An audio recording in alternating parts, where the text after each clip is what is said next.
So our next speaker is Shri Arjun Rathva, and he's a professor of English at MC Rathva Art College in Pavi-Jetpur, Chotta Udepur district, Gujarat, and he's a former director of the Adivasi Academy, Tejgadh. He was a Ford Fellow, and he has an MA in Development and Education Studies from Leeds University, UK, and an MPhil from Central University of Gujarat. He has published in well-known journals such as Economic and Political Weekly, and from 2010 to 2012, he was the Gujarat Adivasi. He was the Gujarat Adivasi College and University Teachers Association president. The title of his talk is Hind Swaraj from a Contemporary Adivasi Perspective. So I invite Mr. Rathva to please begin your talk. And you have 20 minutes, and I'll send you a reminder after 15 minutes in the chat box. Thank you.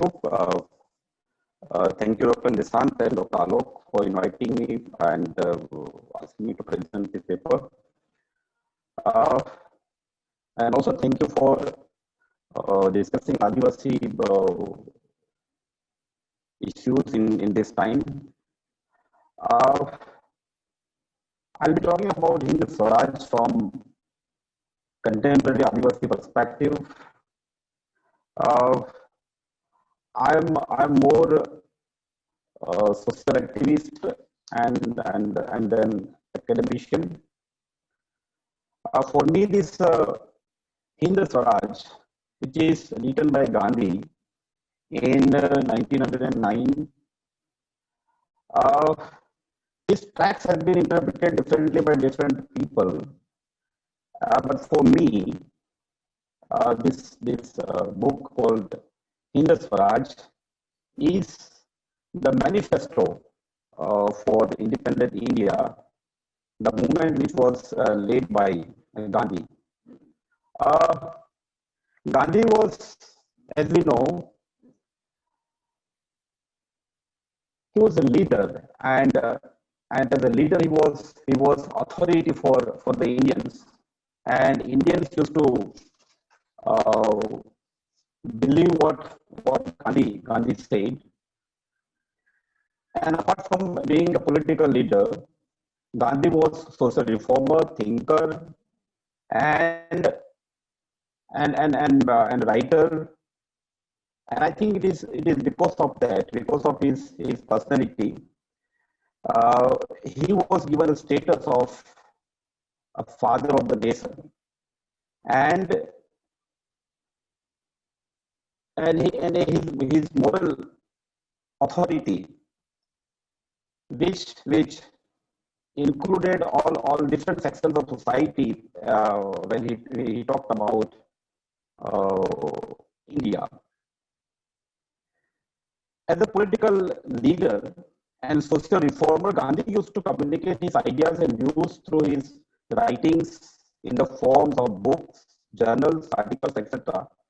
He has written on the subjects such as religion, politics, and views on society, development, education, freedom, etc. His book called Hind Swaraj, it is interpreted as the book in which he has reacted the colonialism or the so-called modern development in his time.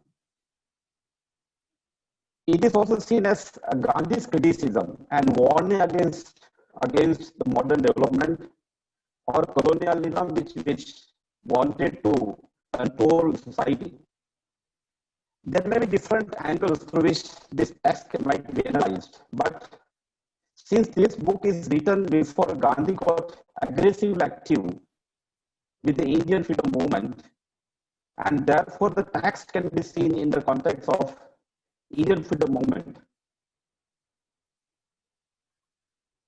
This text mainly deals with three aspects. For me, it is a reaction against British colonialism in India. Second, it is the type of freedom that India believes or Indian believes in and need to fight for that. Thirdly, the text gives the picture of independent India where people will live with Arjun their bhai, culture. Arjun bhai, Yes. can you put your microphone a little up? There's some background noise, I think. Yeah. Could you put it more to your, Okay. yeah. Okay. Yeah. The text gives the picture of independent India where people will live with their culture. Is it open up? Hello? Yeah. Hello? Yeah. It is a text that gives picture of independent India, where people live with their culture, tradition, their languages, and their ways of life. In fact, Gandhi made it clear that he was against the system of colonial government of England, and not with the people, not the white people, the Britishers. Since Gandhi is seen as a symbol of freedom in India, and the text being written by him as a leader, who led the movement, this text is very important for us. As a leader, Gandhi had depicted the nature of India after, after it is free from British rule. And his imagination of India and after independence might have had inspired Indians to participate in the freedom movement under the leadership of him. It is because of his perspective or his manifesto of independent India. Gandhi attracted every section of society, and Adivasis also participated in his movement. They contributed a lot.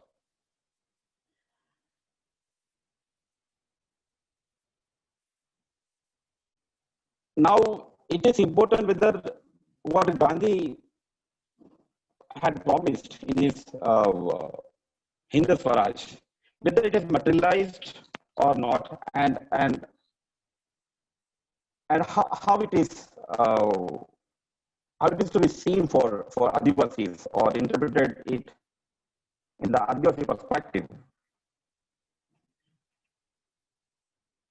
In Hind Swaraj,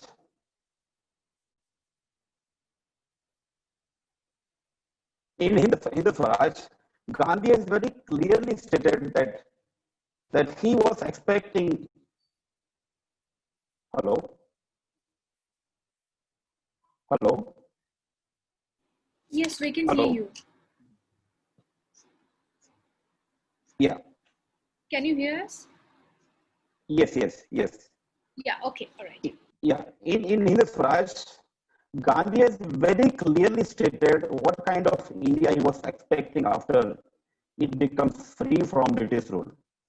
The Swaraj, that is self-rule of by Indians, for Gandhi was not to be achieved by the shift or change of the power. Freedom for India, according to Gandhi,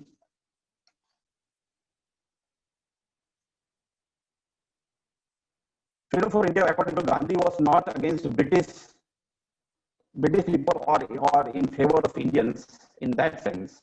For him, a self-rule of India was to be free from very nature of colonialism, whether it is by the British or by Indians. Gandhi, in fact, presented himself as rebellion against the control of the state on the aspirations of people. And when he talked of India, he, I believe, had people with all diversities of culture, tradition, languages in mind. I find it is necessary to note that Gandhi has already talked of Adivasi as a people. Uh, I find it is necessary to note that Gandhi has hardly talked about Adivasi as people having different identity, culture, language, etc. He has not imagined and seen the possibility of the existence of people out of the institutional identities. That might be the reason that when he talked of Indians, he discussed about Hindus, he discussed about Muslims, Christians, and all those belonging to religious identities or institutions. Looking at Gandhi's ideological stand on freedom, it might not be wrong to assume that Gandhi lacked familiarity with Adivasi, the people believing in nature and free from religious institutions or boundaries. But the concept of freedom or the self-rule that he advocated or he talked about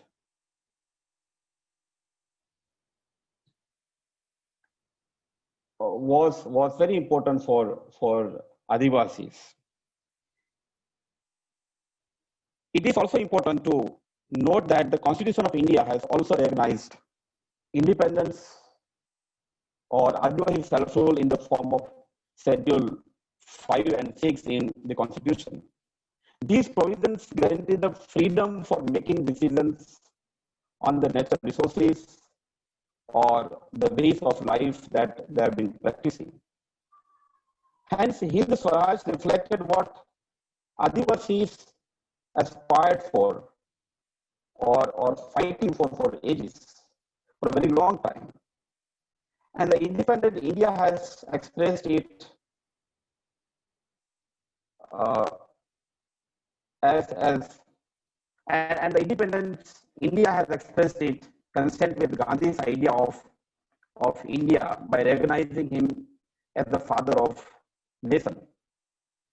But what has Adivasi seemed to be experiencing in 7 decades of independent India is exactly opposing to what Gandhi has promised or what he has foreseen in Hind Swaraj.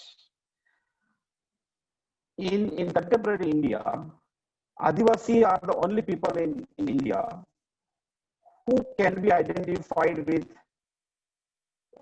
more than many names. For government, they are named as tribal. For Gandhians, they are backward people to be civilized. For Hindus, they are non-civilized or semi-civilized and need to be brought in the Hindu fold.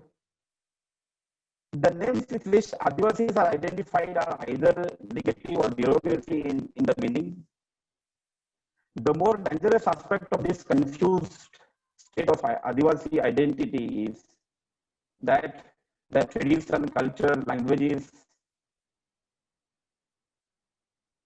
are not recognized.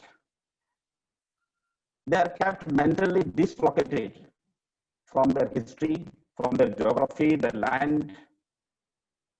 And this state of uncertainty, this kind of confusion brings uncertainty for Adivasi identity and their life in India. And this kind of mental displacement, which follows the physical displacement which Adivasis are experiencing in today's time. And as we see, Adivasis have been displaced everywhere, in every corner of India. For me, this Hind Swaraj, which might have, as we understood at a time when we read it, that it has recognized the self-rule or the identity of Adivasi, but the present scenario where we see that Adivasis have not the identity with which they can continue or with which they can locate themselves with the history. And because of that, in modern times, in India, the Adivasis in different states, they are facing the identity crisis. For example, in Uttar Pradesh, as I have read somewhere, around 50 lakhs of Adivasis, they are included in scheduled caste. In reality, they are scheduled tribes. And even in Madhya Pradesh which I know, some Adivasi communities like Dhanka, they are included in scheduled caste. And even in Gujarat, the Adivasis are facing the identity crisis because they have been identified with different names. And for the institutional identities, religious identities, Adivasis are seen as the raw material. And every institutions, all the institutions are in competition to take Adivasis in their fold, and that is how they are damaging their tradition, their culture, their languages, and as a result, this mental dislocation has created a kind of vulnerability for Adivasis to speak for their right of the land, their territories. And in today's time, after independence, all the institutions which were supposed to talk about Adivasi rights and the development projects or schemes, these institutions are just based on formality and they are of no use for Adivasis. For example, in every state where Adivasi population is there is a TAC called the Tribal Advisory Committee. And this committee is supposed to talk about Adivasi when the government makes new rules or new programs. This TAC is supposed to talk or raise Adivasi voice and tell the government that the so-called the schemes or the rule is not going to work for Adivasi and it should be modified. But all these TACs or such institutions are of no use or they are just a formality in today's time. So my understanding of this Hind Swaraj as a manifesto for the independence or free India. And yes, the Gandhi did not know about Adivasis much, but the way he talked about the self-rule, it was, or one can understand that, one can interpret that this Swaraj would give the autonomy to Adivasis, which has not been materialized in today's time. And I see that in today's India, Adivasis have been confused, they are confused as far as their identity is concerned. And I think this kind of discussion, it should talk all about Adivasi identity. It should be made clear, because without identity, Adivasis cannot relate themselves with their tradition and they cannot think about the future. So for me, this Hind Swaraj, in which the India after independence, as it was imagined, did not materialize for Adivasi, and Adivasi feel cheated after the independence or in the 7 decades of the period independent India. So this is what I believe about Hind Swaraj, and this is how I understand it or read it in contemporary Adivasi scenario. Thank you.